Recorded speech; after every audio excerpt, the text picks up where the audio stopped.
Hello, I'm Brian Fox. Welcome to I Hate Rock Music, and this video is going to be about a band called Boomerang. And I don't generally do videos on bands that are kind of a mixed bag, only partially successful. Sometimes I do to a certain extent, but this is one of those bands that's it's definitely partially successful. It's a mixed bag. But that said, the things on it that are good are really good, and it's too bad they didn't focus more. The really hard rock stuff on the record is really the best stuff, and a lot of bands around that time, particularly hard rock bands, always tried to kind of mix it up a little bit. So I appreciate the bands that kind of get focused, and if they're really good at hard rock, they do that. And I think it would have been smart in this case for them to focus on more hard rock material, particularly because Mark Stein, the keyboardist singer for Vanilla Fudge, was in the band. And since he needed to rebrand himself after Vanilla Fudge, I think he would have been better served to have this be an all hard rock band. So as we know, Tim Bogert and Carmen Appice of Vanilla Fudge ended up in Cactus and completely reinvented themselves. And I think Mark Stein would have been a candidate for totally reinventing himself. I don't know what happened to Vinnie Martell, the guitar player from Vanilla Fudge. He was a killer guitar player, and some of the hard rock stuff that Vanilla Fudge did was pretty sizzling, and his guitar work was stunning. So kind of surprising that he didn't end up doing something major after Vanilla Fudge broke up. So Boomerang was Mark Stein on keyboards and vocals, Joe Casimir on bass, James Galuzzi on drums, and then Rick Ramirez on guitar. And he was only, I think, 16 at the time they recorded this record.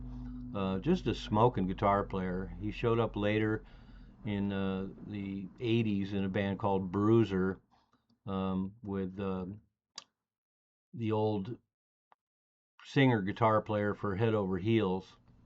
And so doesn't have a lot of stuff out there. Kind of one of his other notable things is in 1977 or 8 or so, or maybe even 79, he was in a Seattle band called Stryker. They were one of the first signings to Arista, and so I got to meet Rick Ramirez actually because I went to a showcase gig here at a tavern in Seattle for Stryker when their album came out. And I was floored when I found out Ricky Ramirez was their guitar player, and so anyway, Ricky Ramirez obviously he's got a bit older, but 16 at the time they recorded this album, and his guitar work is smoking. And I really thought that Bruiser record in the 80s with Rick Ramirez and Paul Frank from Head Over Heels was going to be a scorcher, but it's pretty commercial hard rock, even with those two heavyweights in the band. So I'm going to go through the record a little bit just because it's good to point out like what's good on here and what's not. And so it opened right off the bat. You think it's going to be a humdinger because it starts with a song called "Juke It," which is great. You know, it's got great Hammond organ. Rick Ramirez is tearing it up on guitar. Mark Stein sounds really good on vocals. The rhythm section's real strong, and so you think you're in for it. But then second song right off the bat is a song called "Fisherman." That's a ballad, and it's okay as ballads go. It's got a nice vocal. There's nice harmonies. So you know it's an okay song. Probably would be a better song in a different context, but I think they should have followed up that first song with another hard rocker, maybe the first three songs. And the third song, "Hard Times," starts out acoustic, has some harmonies, and it definitely has some rock elements to it. And then there's even a backwards guitar solo in the middle, and that's one of the more interesting things about it. And then for whatever reason they do "Mockingbird," just a tired song in their hands, and so for me that's a real dud. But then they jump right into another great rocker called "Cynthia Fever," and once again killer vocals by Mark Stein. Rick Ramirez is totally tearing it up. The Hammond organ sounds killer. And then again, they follow that up with a song called "Brothers Coming Home," which It's a piano thing with orchestra, and Mark Stein is a fine singer, but um, just having this piece in the middle of the record, breaking it up again, just doesn't make it as strong a record as it could be. And then thankfully they finished the record with a song called "The Peddler," which is another hard rocker. And so those three real hard rockers on the album are really great, and they should have done more of that. In fact, it's surprising because there was a B side to their single called "Montreal Jail," which is one of the better songs they did, and it was a B side to the single. And I think they easily could have dropped one of the four not so great songs on this album and actually added Montreal Jail to the album instead.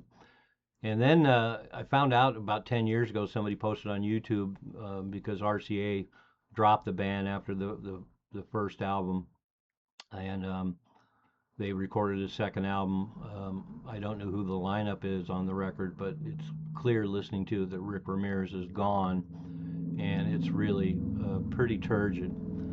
They do and once again, they obviously didn't have that much as far as writing skills. They do a couple covers that are just super lame, 99.5 pounds, and then of all things, Red House. And if you can do Red House, you better get your shit together, and they didn't. So not surprising that they brought it to RCA and RCA dumped them. But Boomerang, another reason why I include them is because I really like what RCA did in the early 70s, between 1970, 71, 72. They signed up some really great hard rock bands. Granicus, Highway Robbery, Boomerang is okay, but and Ursa Major. So they were signing some really great bands. So I was really sucking up all these hard rock albums that RCA was putting out, and this one could have been that one of those. They should have just stuck to a hard rock format, and we'd have another great record on our hands. But that said, it's a nice slice of 70s rock. Mark Stein does some nice vocals and certainly keyboard work. Ricky Ramirez really tears it up on three of the songs on there, and so it's worth having in your collection. And also has a great cover with the Aborigine with a boomerang, really nice stark cover. So I recommend checking it out. I don't necessarily wholeheartedly recommend it. I recommend checking out the stuff that's really good on it. I think it's worth having in the collection because overall, the songs that are okay don't suck. They just seem inappropriate in this context. So anyway, Boomerang, check them out. I'm Brian Fox. Thanks for watching my channel.